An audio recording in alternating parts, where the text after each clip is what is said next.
The Shawshank redemption. कहानी की शुरुआत में हम एंडी नाम के एक आदमी को देखते हैं जो बैंकर होता है और एंडी को अपने वाइफ के अफेयर के बारे में पता चल जाता है। फिर रात में एंडी की वाइफ के साथ एंडी का झगड़ा हो जाता है और इसी रात एंडी की वाइफ और उसके लवर का कत्ल हो जाता है। अपनी वाइफ और उसके लवर के कत्ल में एंडी को उम्र कैद की सजा होती है। इसके बाद एंडी को शॉशैंक नाम के एक जेल में भेज दिया जाता है, जिस जेल से आज तक कोई भी नहीं भाग पाया। जब एंडी को दूसरे कैदियों के साथ जेल के अंदर लाया जाता है तो यहाँ हम इस जेल के वार्डन को देखते हैं जो बहुत क्रूर होता है और इनका नाम नॉर्टन होता है, जो ईश्वर पर बहुत भरोसा करते हैं। फिर नॉर्टन सारे कैदियों को इस जेल के रूल्स के बारे में बताते हैं। वो कहते हैं कि इस जेल में ईश्वर का अपमान कोई भी नहीं कर सकता और इसके बाद वो सभी को अपने सेल में भेज देते हैं। फिर पुराने कैदी नए कैदी को परेशान करने लगते हैं, जिसके वजह से एक कैदी रोने लगता है और रोने की आवाज सुनकर यहाँ पर गार्ड्स आ जाते हैं और गार्ड्स रोते हुए कैदी को इतना मारते हैं कि उसकी वहीं पे मृत्यु हो जाती है। और फिर सुबह एंडी रेड से मिलता है और एंडी रेड से कहता है कि मुझे एक हथौड़ी चाहिए। दरअसल रेड की गार्ड्स के साथ जान पहचान होती है, जिससे वो कुछ पैसे देकर बाहर से कोई भी सामान अंदर मंगा लेता है। इससे उसकी भी कैदियों से कुछ कमाई हो जाती है। और जब एंडी रेड से कहता है कि मुझे एक हथौड़ी चाहिए तो रेड कहता है कि तुम हथौड़ी का क्या करोगे? क्या तुम उस हथौड़ी से जेल में सुरंग खोदोगे?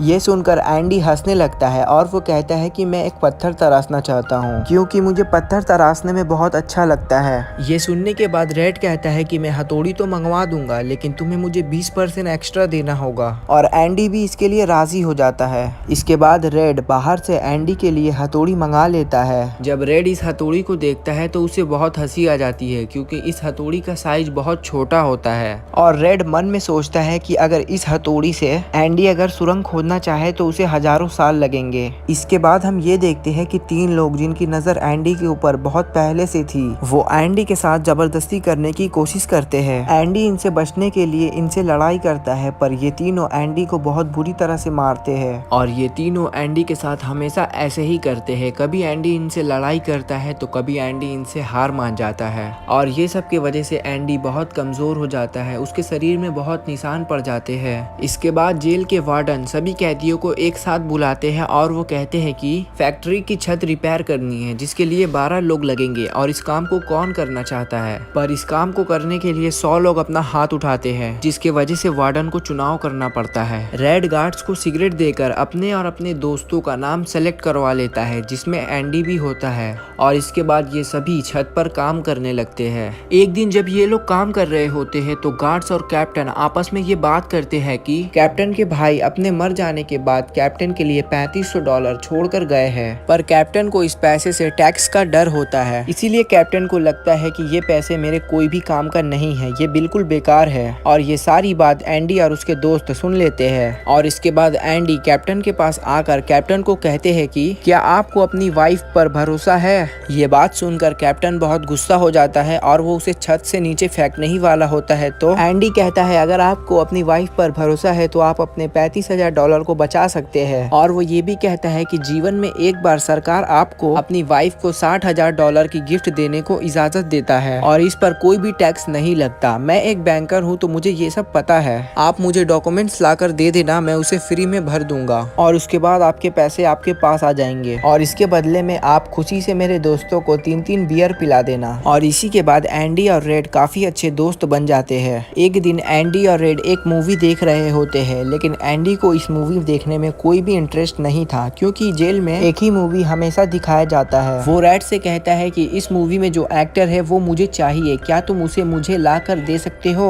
और इसके लिए रेड हाँ कर देता है। मूवी खत्म होने के बाद एंडी को वो लोग पकड़ लेते हैं जो एंडी के साथ जबरदस्ती करते हैं और ये फिर से एंडी के साथ गलत करना चाहते हैं। इसके लिए वो एंडी को बहुत मारते हैं, जिसके वजह से एंडी को 1 महीने के लिए हॉस्पिटल में रहना पड़ता है। और जिसने एंडी के साथ ये सब किया था उसे 7 दिन के लिए सेल में रहना पड़ता है। और 7 दिन के बाद जैसे ही वो अपने सेल से निकलता है तो बाहर कैप्टन होते हैं और कैप्टन उसे बहुत मारते हैं, जिसके वजह से उसका हाथ फ्रैक्चर हो जाता है। जब 1 महीना के बाद हॉस्पिटल से एंडी वापस आता है तो रेड उसे उसी एक्टर का फोटो देता है जो उसने मांगा था। और इसके बाद वार्डन सभी के सेल को चेक करने आते हैं। वो जब एंडी के सेल में आते हैं तो वार्डन देखते हैं कि एंडी के हाथ में बाइबल है और वो एंडी से पूछते हैं कि तुम्हारी फेवरेट लाइन कौन सी है। तो एंडी कहता है हमेशा सावधान रहो, उसकी नजर सब पे है, वो कभी भी आ सकता है। तो वार्डन कहते हैं कि ये लाइन मुझे भी पसंद है, लेकिन इससे ज्यादा पसंद मुझे ये लाइन है, मैं दुनिया का उदाहरण करता हूँ, जो मेरे पीछे आएगा वो स्वर्ग जाएगा। एंडी इस चैप्टर का नेम और पेज नंबर सब कुछ बता देता है। तो वार्डन कहता है तुम्हें नंबर बहुत जल्दी याद हो जाता है।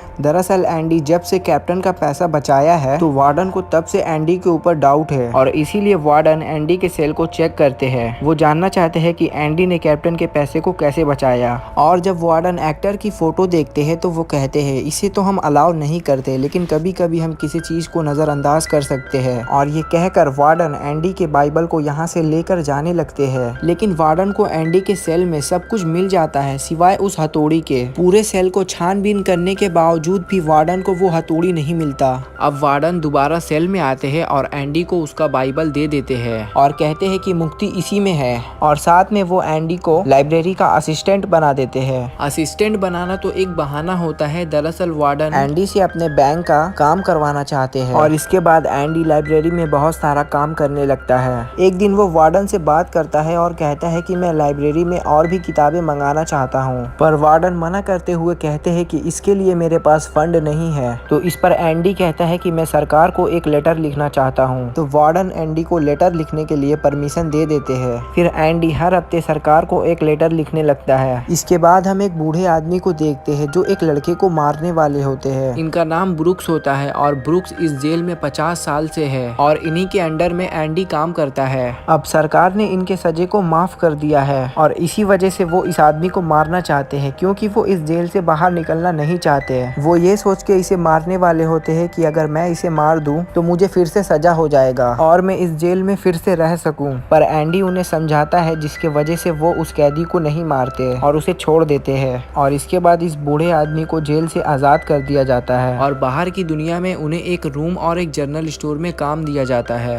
पर वो अपनी जिंदगी का 50 साल उस जेल में बिताए हैं, उन्हें बिल्कुल भी बाहर अच्छा नहीं लगता। उन्हें ये दुनिया बहुत अजीब लग रही थी और इसी कारण वो सुसाइड कर लेते हैं। और इसके बाद हम ये देखते हैं कि गवर्नमेंट एंडी के बात को सुन लेते हैं और कुछ पैसे और पुराने किताब लाइब्रेरी में भिजवा देते हैं। और इसके बाद भी एंडी गवर्नमेंट को लेटर लिखना नहीं छोड़ता, जिसके वजह से गवर्नमेंट हर साल $500 और कुछ पुराने किताब देने का वादा करती है। इन $500 से वो पुरानी लाइब्रेरी से ऐसी किताब मंगाता है जो मार्केट में नहीं मिलती, जिसके वजह से एंडी को ये सारी किताबें बहुत सस्ते में मिल जाती है। टाइम गुजरते जाता है और एंडी इस लाइब्रेरी को यूएस की सबसे अच्छी लाइब्रेरी बना देता है। इस लाइब्रेरी में कैदी म्यूजिक भी सुन सकते हैं। अब वार्डन कुछ समय बाद एक प्रोग्राम चलाता है जिसमें वो कैदियों को काम करने के लिए ले जाता है, जिनमें इनकी मजदूरी काफी कम होती है, जिसके वजह से वार्डन बहुत सारे टेंडर को अपने अंडर में ले लेता है और इसी वजह से वार्डन के पास काफी ब्लैक मनी हो जाती है। इसके बावजूद भी वार्डन के पास बहुत सारे अकाउंट है जिससे वार्डन के पास ब्लैक मनी आती है और इन पूरे ब्लैक मनी को एंडी संभालता है। एंडी इस ब्लैक मनी को बहुत सारे जगह पर इन्वेस्ट करा देता है और साथ में एंडी स्टीफन नाम का एक वार्डन का पार्टनर भी बनाया है, जिसका सारा डॉक्यूमेंट्स तो होता है पर वो हकीकत में नहीं होता। और जब ब्लैक मनी व्हाइट होकर आता है तो वार्डन उस पैसे को स्टीफन के अकाउंट पे जमा करवा देते हैं। कुछ समय बाद डॉमी नाम का एक कैदी जेल में आता है। जब उसे एंडी के बारे में पता चलता है तो वो एंडी को कहता है कि तुम मुझे हाई स्कूल की पढ़ाई पढ़ा दो और एंडी डॉमी को पढ़ाने के लिए तैयार हो जाता है और इसके वजह से डॉमी पास भी हो जाता है। जब डॉमी को ये बात पता चलती है कि एंडी एक बैंकर है और उसे अपने वाइफ के कत्ल के इल्जाम में जेल की सजा हुई है, तो वो बताता है कि एक बार मैं जेल में था तो एक कैदी ने मुझे ये बताया था कि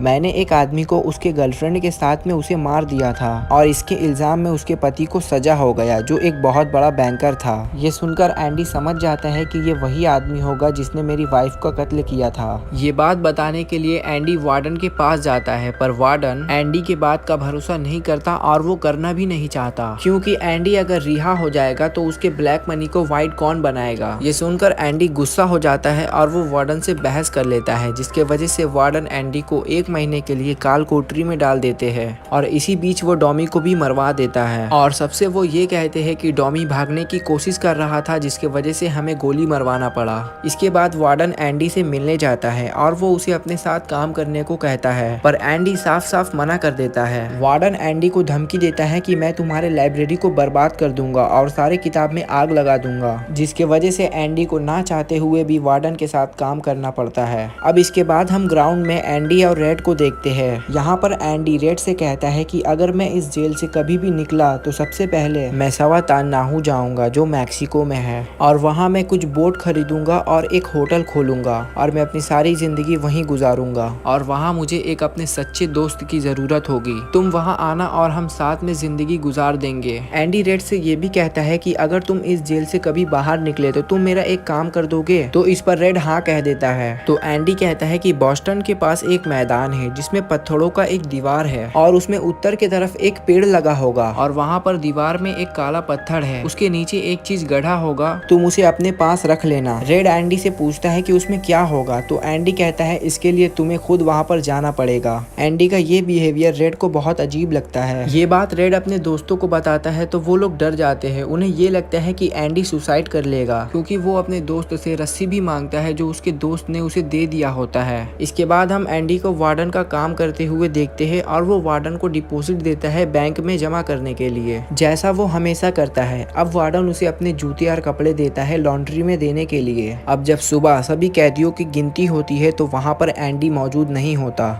रेड को ऐसा लगता है कि एंडी ने सुसाइड कर लिया, पर जब गार्ड एंडी के सेल को चेक करते हैं तो सेल बिल्कुल खाली होती है, और जब वार्डन एंडी के सेल में आते हैं तो उन्हें एक्टर्स के पोस्टर के पीछे एक बहुत बड़ी सुरंग दिखाई देती है और एंडी इस सुरंग से बाहर भाग चुका होता है। अब हम एंडी को देखते हैं जो बिल्कुल आजाद है और वो अपने साथ में वार्डन के कपड़े और जूते लेकर आया होता है जो उसे वार्डन ने लॉन्ड्री में देने को कहा था। इसके साथ वो स्टीफन जो वार्डन का नकली पार्टनर होता है उसकी आईडी और जरूरी डॉक्यूमेंट्स भी लेकर आया होता है, और अब वो इन सारे सामान को प्लास्टिक में रखता है और प्लास्टिक को एक रस्सी से बांध लेता है और वो उस रस्सी को अपने पैर के पीछे लगा लेता है और खुद वो रेंगते रेंगते इस सुरंग से बाहर आ जाता है। और अब एंडी इस जेल से आजाद है। सुबह होते ही एंडी हर उस बैंक में जाता है जहाँ पर स्टीफन का अकाउंट होता है, और वो बैंक में डॉक्यूमेंट्स दिखाकर सारे पैसे को निकाल लेता है जो लगभग 30 लाख डॉलर होते हैं, और इसके बाद वो वार्डन के सारे सबूत को प्रेस कॉन्फ्रेंस में बता देता है। सुबह होते ही वार्डन के सारे कारनामे न्यूज़पेपर में आ जाती है।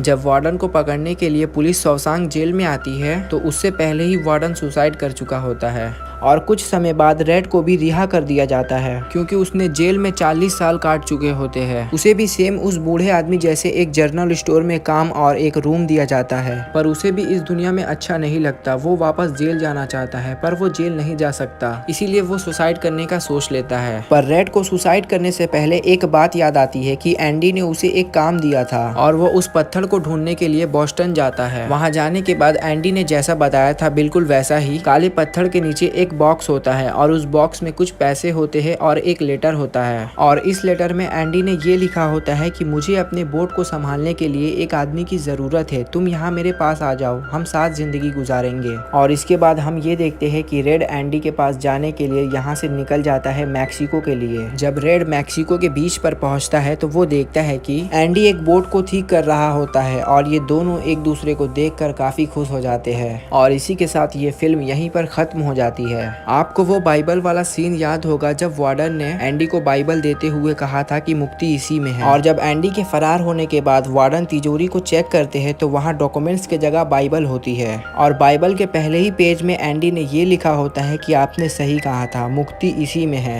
और जब वो पेज को पलटते हैं तो वहाँ पे हथौड़ी की एक साँचा बना हुआ था जिसमें एंडी अपना हथौड़ी रखता था। और आज से 20 साल पहले जब वार्डन पहली बार एंडी के सेल को चेक करने आए थे तो उस वक्त भी ये हथौड़ी बाइबल में ही होती है जो बाइबल वार्डन ले जा रहे थे, लेकिन वो ये कहकर वो बाइबल को वापस कर दिए कि मुक्ति इसी में है, और सच में मुक्ति इसी में थी। तो ये थी कहानी द शॉशैंक रिडेम्पशन की। ये मूवी रिलीज हुई थी 1994 में। IMDb पे इसकी रेटिंग 9.3 है। उम्मीद करते हैं कि ये फिल्म आपको बहुत पसंद आई होगी। अगर ऐसा ही एक्सप्लेन हमेशा सुनना है तो आप मेरे चैनल को सब्सक्राइब कर लेना।